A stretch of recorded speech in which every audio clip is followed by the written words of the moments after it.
ডাকছেন আর বলছেন, এখানে ধবলি শ্যামলি কি? এই কলির কামান্ত ভ্রমান্ত জীব ধবলি আর শ্যামলি। তাই ডেকে ইঙ্গিত করে ডাকছেন আর বলছেন, ধবলি তোরা ঘরগুলি, ধবলি তোরা ঘরগুলি, আয় ঘর মেতে আয় ঘর মেতে,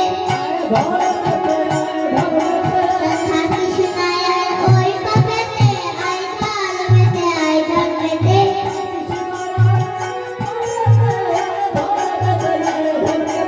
থাকি শোনায়ার ওই পাপেতে, আয় ঘর মেতে আয় ঘর মেতে,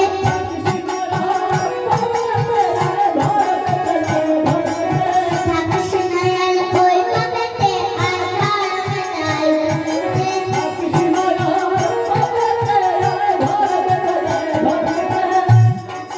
মামু বইয়ার কি গান আছে, আয় ঘর মেতে আয় ঘর মেতে,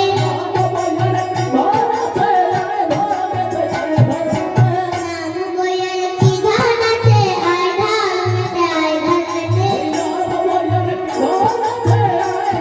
মেতে।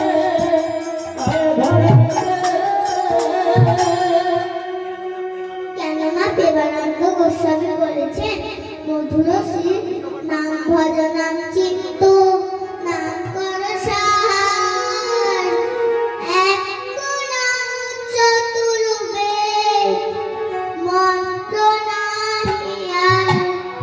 তাই বলি, যুগ ধর্ম মেনে চলো, যুগ ধর্ম মেনে চলো, নাম বইয়ার কি গান আছে, যুগ ধর্ম মেনে চলো, নাম বইয়ার কি গান আছে, যুগ ধর্ম মেনে চলো।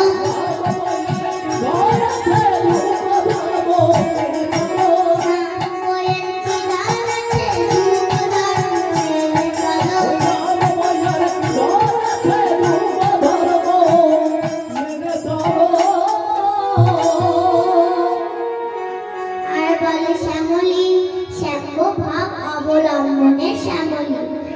কেননা মধু শ্রী চৈতন্য চরিতামৃতে কবিরাজ গোস্বামী কলম দিলেন। ভজন পথে 5টি কণ্ঠ গাছে, কি কি? জাতি বিদ্যা মহদাঞ্চ রূপ যৌবন মীমাংস। অতি যত্নে পরিমর্যায়ে এই পঞ্চভক্তি কণ্ঠগা। এই পঞ্চভক্তি কণ্ঠগা কেমন?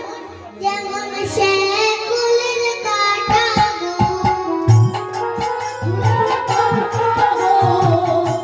শেকুলের কাটা গো,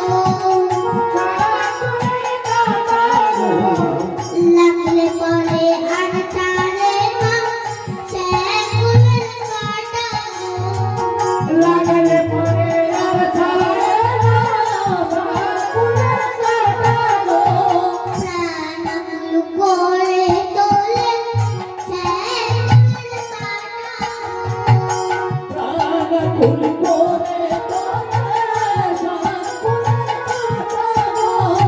প্রাণাকুল করে তোলে শেকুলের কাটা গো। প্রাণাকুল করে তোলে শেকুলের কাটা গো। প্রাণাকুল করে তোলে শেকুলের কাটা গো।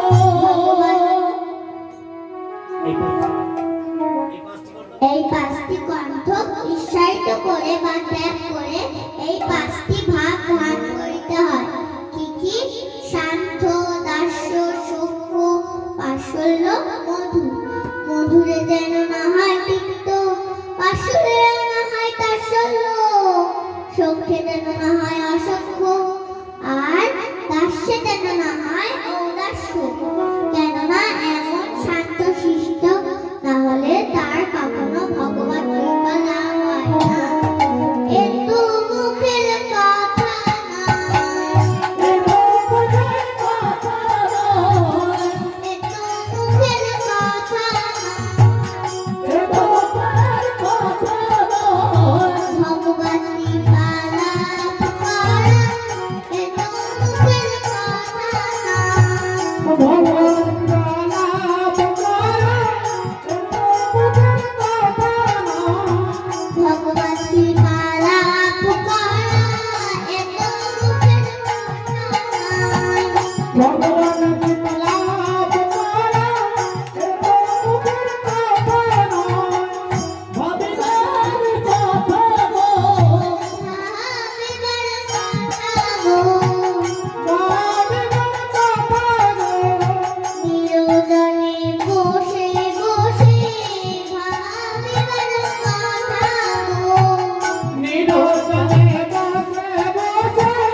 ওই চরণে সব দিয়েছি কাঁদিবার কথা গো।